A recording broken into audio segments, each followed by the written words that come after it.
evident.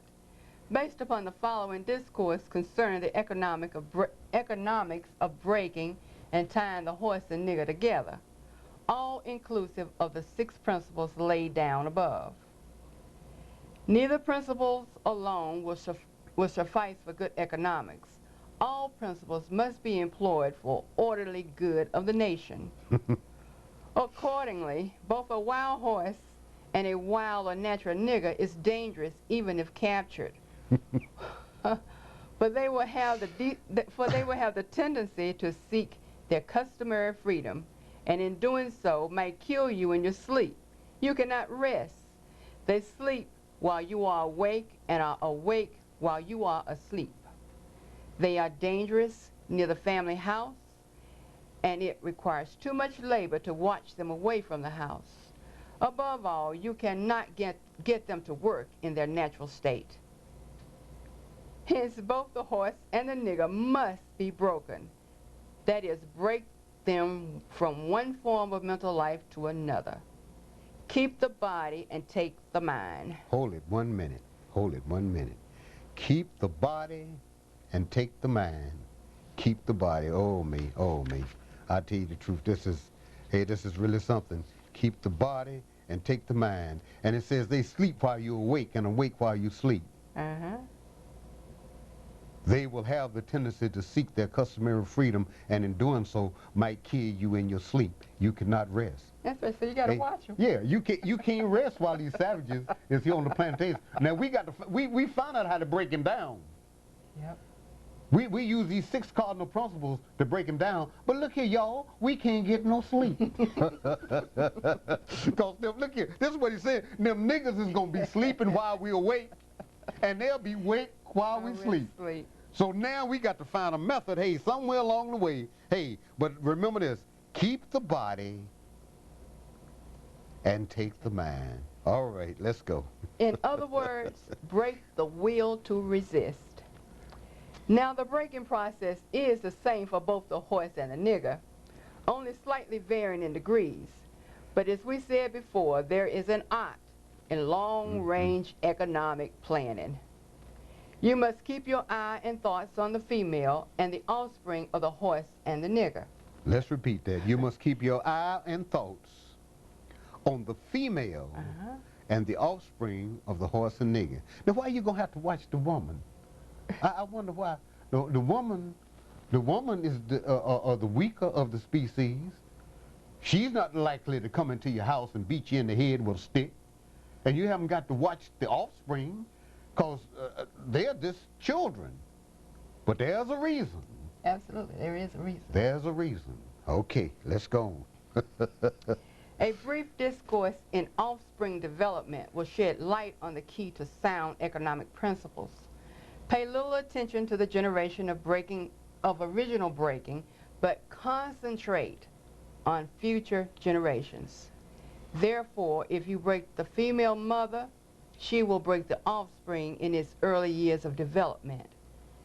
And when the offspring is old enough to work, she will deliver it up to you, for her normal female protective tendencies will have been lost in the original breaking process.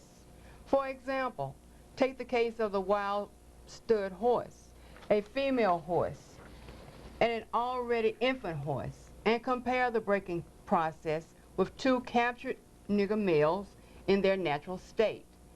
A pregnant nigger woman with her infant offspring, take the stud horse, break him for limited containment, completely break the female horse until she becomes very gentle, whereas you or anybody can ride her in comfort. Breed the mare and the stud until you have the desired offspring. Then you can turn the stud to freedom until you need him again.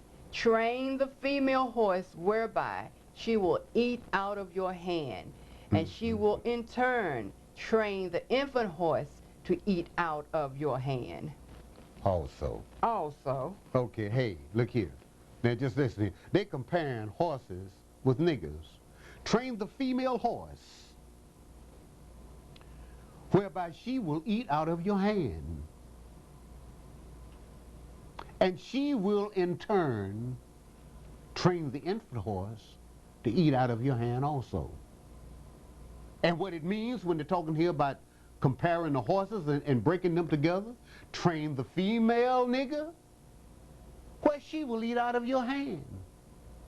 And she will in turn train the little nigger infant to come up and eat out of your hand also. It's a scientific art. This is what we've been through. Why are we the way we are? We love those who hate us and hate those who love us. What manner of people are we? Why are we the way we are? These are the reasons. These are the reasons. I'm going to give them to you. I'm going to give them to you. This is Willie Lynch at his greatest. Okay. When it comes to breaking the uncivilized nigger, use the same process, but vary the degrees and step up the pressure so as to do a complete reversal of the mind. Take the meanest and most restless nigger, strip him of his clothes in front of the remaining male niggers, the female and the nigger infant. Tar and feather him. Tie each leg to a different horse, faced in opposite directions. Set him afire and beat both horses to pull him apart in front of the remaining niggers. The next step is to take a bullwhip and beat the remaining nigger male to the point of death in front of the female and the infant. Don't kill him, but put the fear of God in him, for he can be useful for future breeding. Hold it just 1 minute. I sure would have hated to have come along in that time. You and me both. But I mean me. When you're talking about these mean, restless niggas. Yeah, yeah. See, I've gained a reputation. I'm not mean at all. I'm nonviolent. But I likes to maintain my space. But just look at what he says. Take the meanest and most restless nigger. You strip him of his clothes in front of the female and the remaining niggers. Now, you're embarrassing him now. But the worst is yet to come. Tar and feather him. Tie each leg to a different horse. And Lord have mercy, set him afire and beat both horses to tear him apart in front of the remaining niggers. Can you imagine it in your mind? Can you just imagine that? A human being that has been stripped of his clothes, tarred and feathered, and 2 legs tied to 2 horses, and beat the 2 horses to pull this human being apart in front of the female and the remaining niggers. The next step is to take a bullwhip and beat the remaining nigger to the point of death in front of the nigger female and the nigger infant. Don't kill him, but put the fear of God in him. Oh me, oh me, oh me. Don't kill him, but put the fear of God in him.